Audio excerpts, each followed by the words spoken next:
We shall commence this module by discussing about the fiscal policy.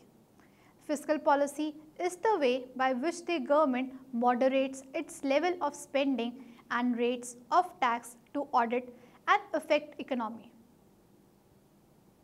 It is the twin approach to monetary policy through which a central bank have an impact on money supply of a nation. Both these policies are used in different combinations to make country move towards economic goals. Now, let us see working of fiscal policy, how it is audited and how it's implemented and how it affects different kind of people in an economy. Prior to Great Depression, which was from September 4, 1929 to the late 1930s or early 1940s, the government's approach to the economy was laissez-faire. Post World War II, it was ascertained that the government will have to gear up for ardent role in the economy to monitor business cycles, unemployment, inflation and money cost. By using an appropriate mix of fiscal and monetary policies dependent upon the political orientations and the philosophy of the influential people at particular point of time, one policy may overpower another. Governments are in position to regulate economic phenomena.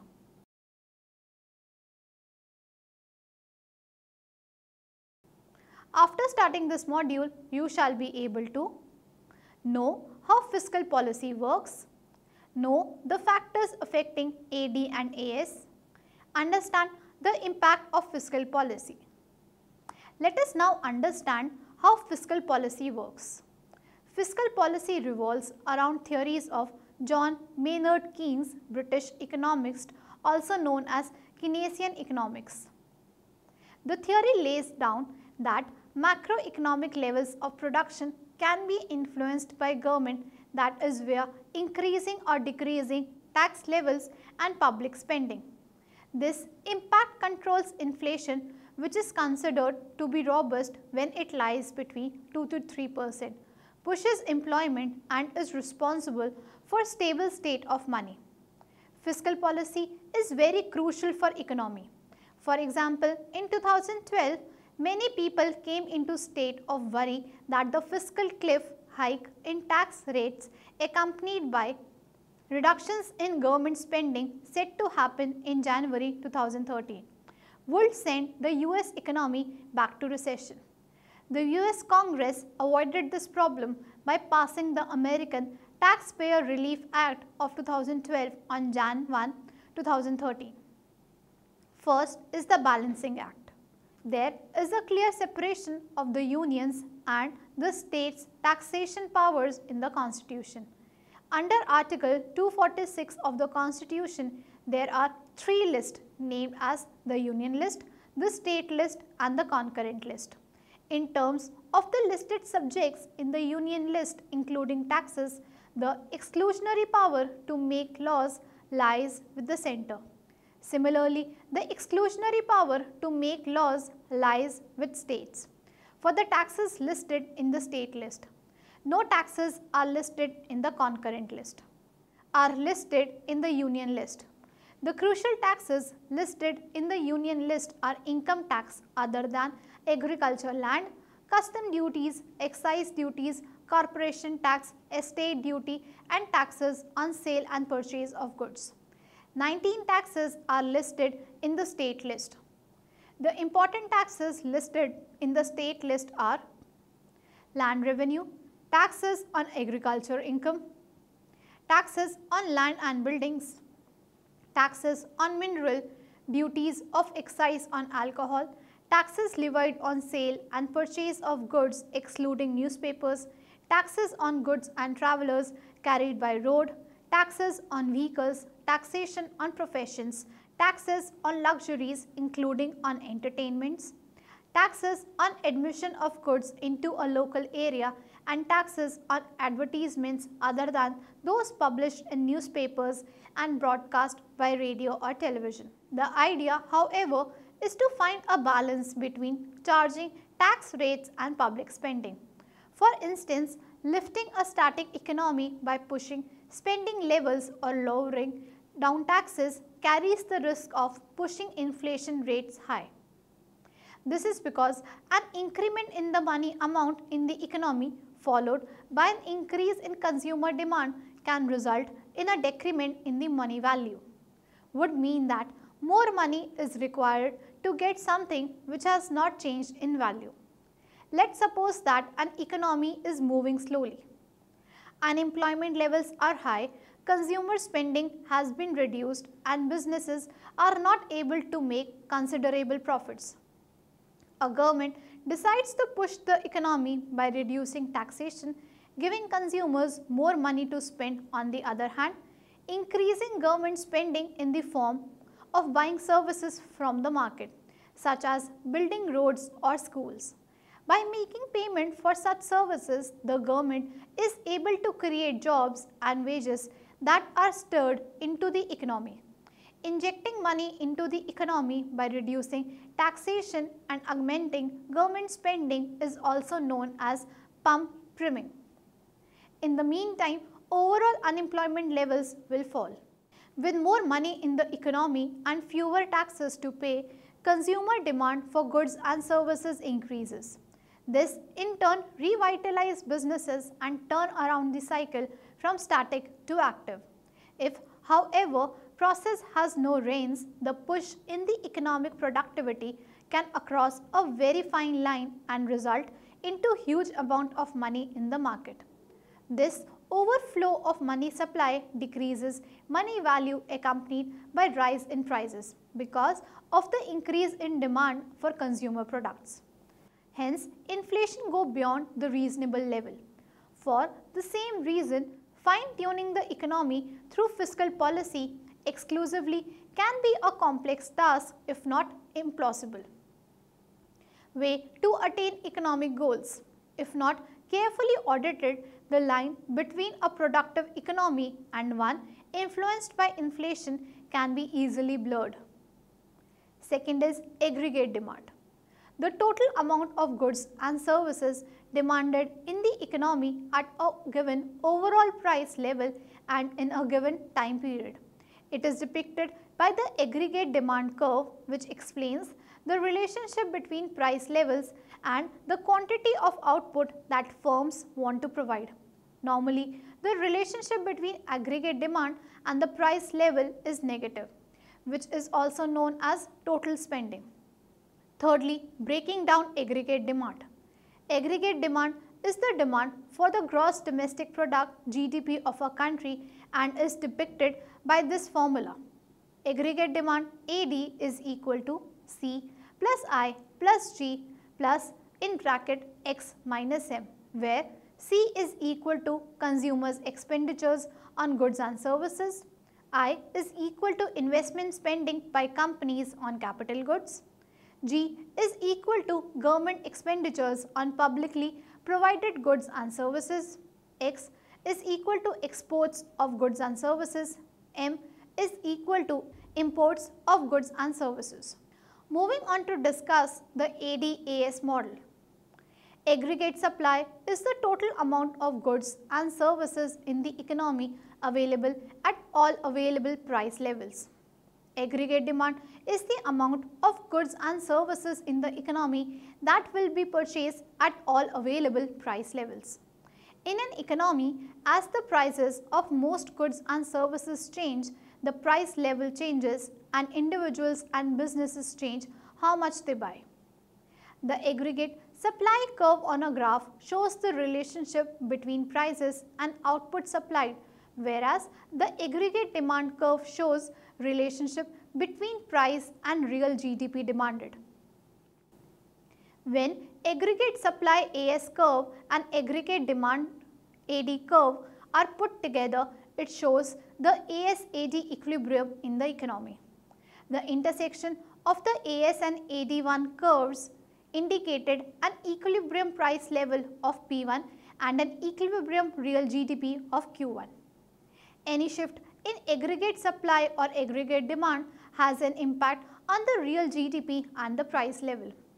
Short run macroeconomic equilibrium occurs when the quantity of GDP demanded is equated to quantity supplied, which is where the AD and the short-term SAS curves intersect. The price level adjusts to achieve equilibrium. Short-run equilibrium on a general basis does not occur at full employment. Long-run macroeconomic equilibrium occurs when real GDP equals potential GDP, so that the economy is on the long-term AS curve LAS as shown in figure. The AS-AD framework shows economy's reaction to a rise in aggregate demand. In the short run, the AD curve shifts to the right and the equilibrium moves along the initial SAS curve.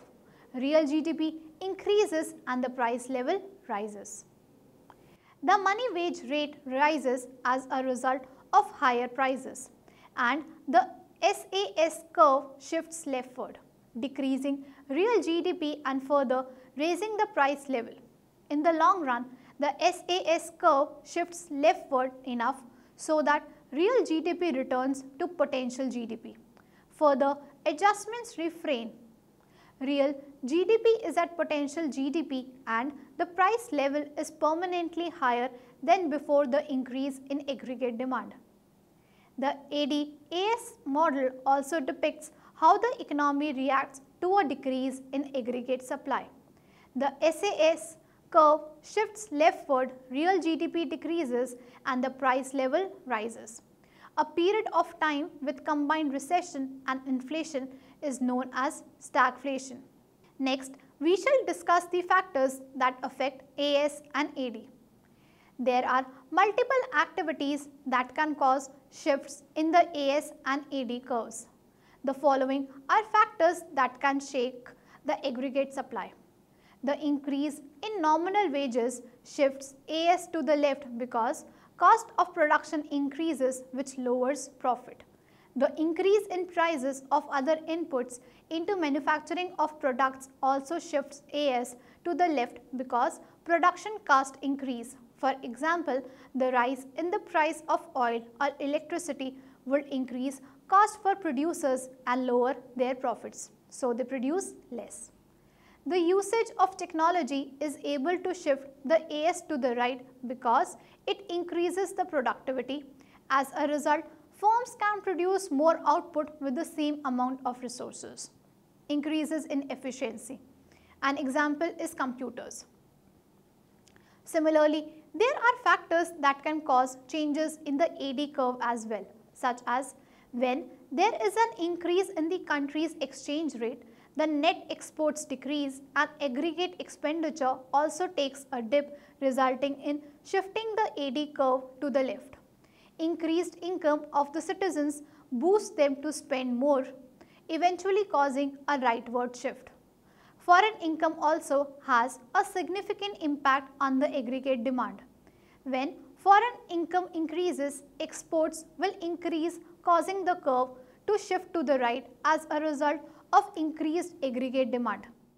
The AD-AS framework segregates the economy into two parts, the demand side and the supply side, and delve into their interaction using accounting identities, equilibrium conditions, and behavioral and institutional equations. The demand side synchronizes factors relating to the goods demand and the assets demand and supply. The supply side explores factors which are related to output and pricing decisions of producers and factor markets. The framework makes sure that neither demand nor supply side factors are ignored on analytical front and that macroeconomic results are a function of interaction between the different markets. This model is highly simplified. In flexibility terms, it could be compared to ISLM. It can be unequivocally extended to contract with stochastic shocks and open economy issues. However, where this model does fail badly is in terms of accuracy. The basic assumption relating to monetary policy is that the authorities fix money stock value. This results into the unattractive feature that the equilibrium is one in which the price level has converged on a constant value. There are other problems as well with the ADAS model than the assumption of a fixed money stock. Colander 1995 indicated that the model comprised of two contradictory accounts of aggregate supply. Assumption of fixed price multiplier theory is taken in the derivation of aggregate demand curve, while in the derivation of aggregate supply curve, the underlying assumption is one in which supply expands to the point at which marginal cost equals marginal revenue. Now, we will discuss the effect of fiscal policy. In pursuing expansionary fiscal policy, the government either increases spending or reduces taxes or does a mix of both. As it has been specified, rise in the government spending shifts the AD curve to the right. Reduction in taxes means more disposable income in hand of consumer and so can purchase more. This as well shifts the AD curve to the right. Moreover, mix of both increased government spending and reduced taxes can be used for shifting the AD curve to the right. Size of the spending multiplier determines the extent of the shift in the AD curve as result of government spending, while AD's curve shift as a result of tax cut is dependent upon the size of the tax multiplier. The government uses a contractionary fiscal policy when there is a demand pull inflation. It also facilitates in paying off unwanted debt. In the case of contractionary fiscal policy, the government either decreases spending or raises taxes or does a mix of the two. Less money rotation in the market leads to decline in the output, which means reduced GDP. The spending by consumer also reduces as there is insignificant amount of money to spend. AD curve is shifted to the left as a result of contractionary fiscal policy. If the tax revenues exceed government spending, then this type of policy results into budget surplus. Unfortunately, the fiscal policy does not impact everyone in the same way. Dependent upon the political orientations and goals of the policy makers, a tax cut could impact middle class that is generally considered as the largest economic group. In the times when economic activity is on the decline and taxation on the rise, the middle class might pay taxes exceeding the taxes paid by upper class. On the same lines, when a government is trying to adjust its spending levels, its policy have an impact on only a specific group of people. A proposal to build a new bridge, for example, will give work and more income to hundreds of construction workers. A proposal to spend money on building a new space shuttle, on the other hand, is gainful only for a small specialized pool of experts, which will not do much to increase aggregate employment levels. Now, we will summarize what we have discussed in this module. In this module, we have studied the importance of fiscal policy.